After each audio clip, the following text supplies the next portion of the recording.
अब हम देश के उस असली हीरो की बात करेंगे जिसने 21 वर्ष पहले अपने शब्दों से, अपनी वीरता से और अपने सर्वोच्च बलिदान से पूरे देश को गौरवान्वित किया था, गर्व से भर दिया था। आज पूरा देश कारगिल युद्ध के हीरो शहीद कैप्टन विक्रम बत्रा को याद कर रहा है।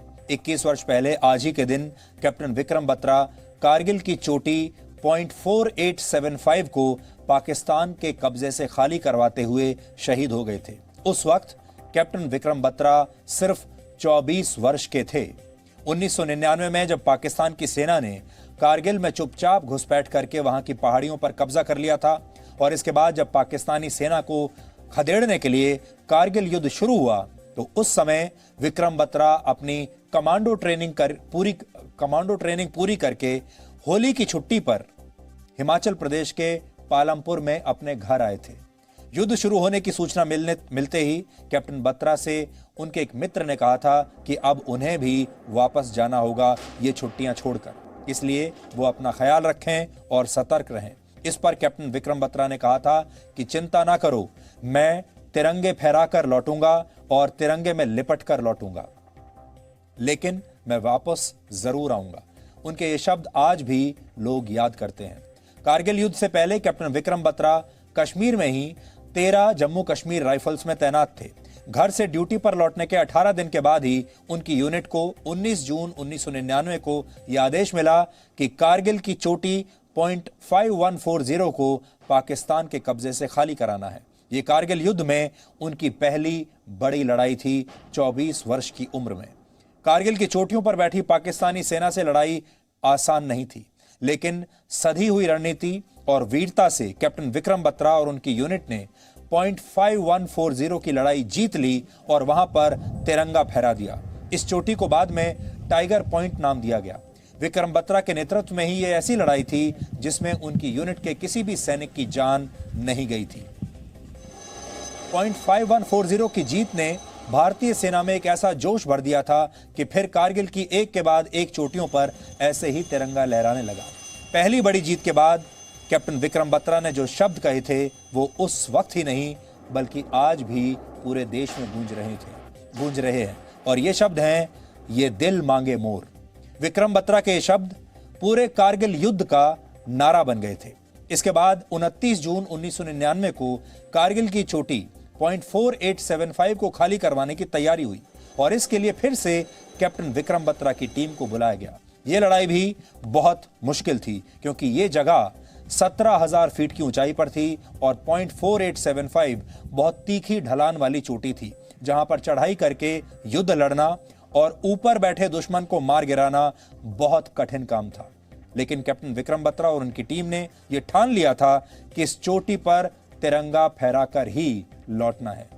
कैप्टन विक्रम बत्रा शेर शाह के नाम से भी जाने जाते थे। चोटी पर बैठे पाकिस्तानी सेना के कमांडर ने यह कहा था कि शेर शाह ऊपर मत आना, वापस नहीं जाओगे।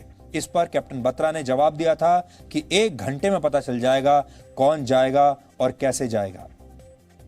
ऊपर से पाकिस्तानी सेना की भयानक गोलीबारी के बीच भी कैप्टन विक्रम बत्रा दुश्मन तक पहुंच गए और अपने साथी कैप्टन अनुज नैयर और दूसरे वीर जवानों के साथ मिलकर पाकिस्तान के बंकर और पोस्ट उन्होंने नष्ट कर दिए।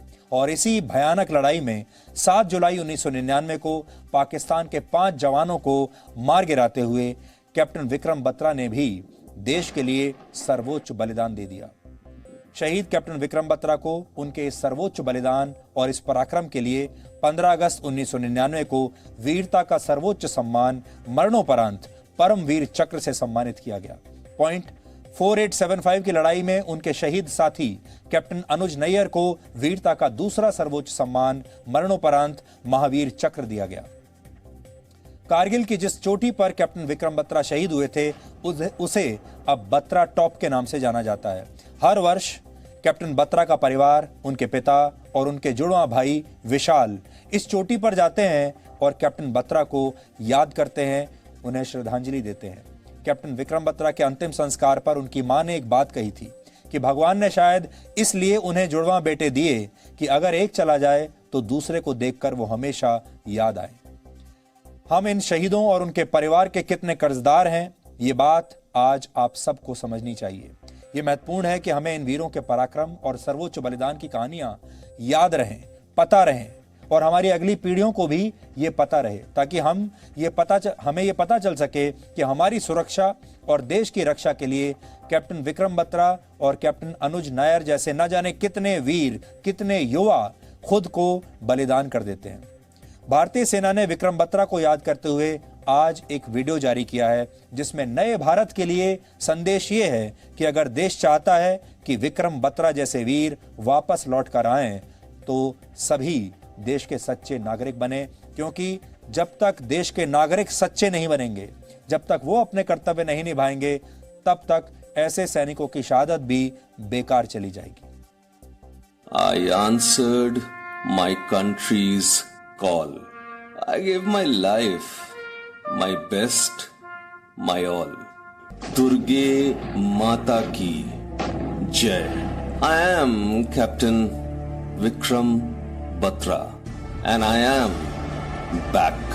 9th day of the 9th month, I came home. 7th day of the 7th month, I am back. General Joe, told me one time, everything you want is on the other side of fear. He patted my back. He knew I had his back. Since the mountain won't come to Muhammad, Muhammad must go to the mountain, and I did. Impossible took a little time. Difficult was done immediately, but I was not done with Jack. I had promised my CEO I will be back. 21 years down the line, ye dil phir mange more. So countrymen, if you want me back, be a citizen worth fighting for.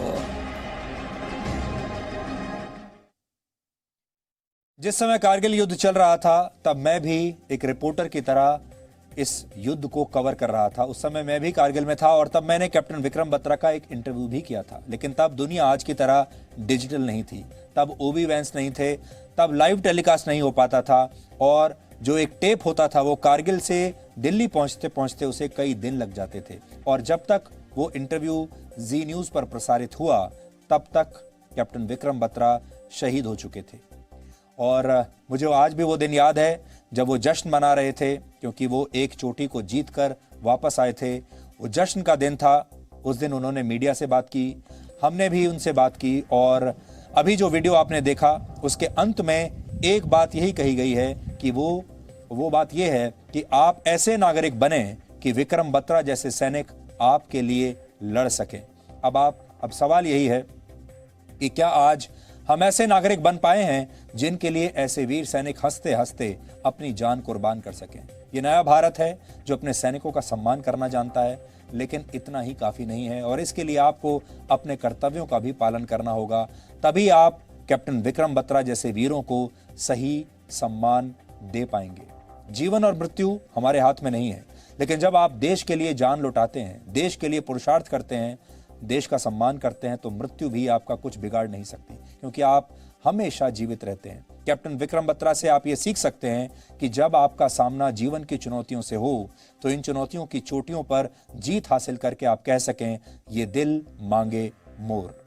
जब उन्होंने ये शहादत दी थी, वो सिर्फ 24 वर्ष के थे और आपने देखा होगा आपके आसपास 24 वर्ष की आयु में कितने लोग ऐसे हैं जो देश के बारे में सोचते हैं, जो देश के लिए अपनी जान भी दे सकते हैं।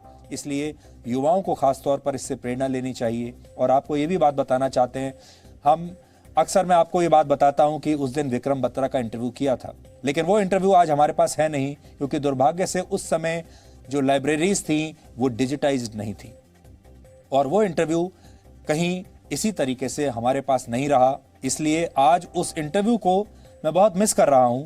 अगर वो इंटरव्यू आज होता तो आज शायद आपको हम दिखा पाते, क्योंकि आप उस इंटरव्यू में कैप्टन विक्रम बत्रा की आंखों में जो चमक थी, उनके चेहरे पर जो दृढ़ विश्वास था और उनके आसपास जब आप जाते थे तो एक ऑरा आपको नजर आता था, महसूस होता था, वो देशभक्ति की भावना थी। वो इंटरव्यू आज बहुत मिस हो रहा है।